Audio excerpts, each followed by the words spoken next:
Қарға мен түлкі. Бір түйір ірімшікті тауып алып, ағашқа қарға қонды ұшып барып. Тоқ санап ірімшікті көңіліне жей қоймай отыр еді ойға қалып. Қашаннан белгілі аңқау алағарға нәсіпке бұйырмаған шара бар ма?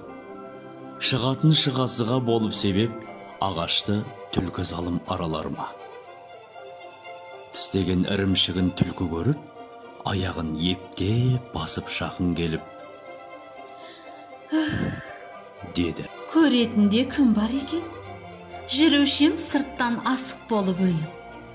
Тамаша қарағанға түрін қандай?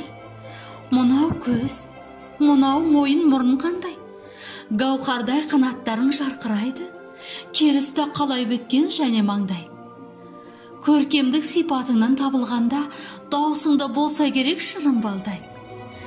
Көптен ақ дыбысыңды естісем де, болған соң келе алмадым жерім шалғай.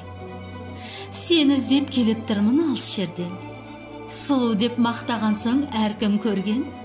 Халық айтса қалып айтпайды деген рас, арман жоқ жанда сені көріп өлген.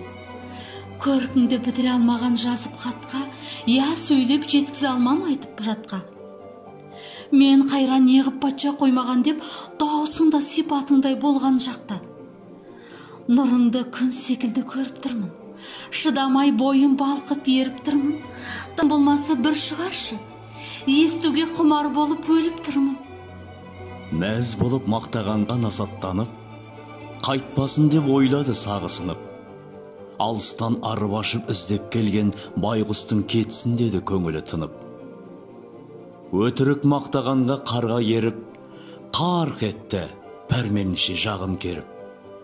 Ірімшік қарқ еткенде жерге түсіп, жеп алып түлкі кетті жортып желіп. Жорт едік аңқау өскен қазақ болып, далада кең сақара көшіп қонып. Алдаған залымдардың тілін еріп, жүрмесек жарар еді мазақ болып.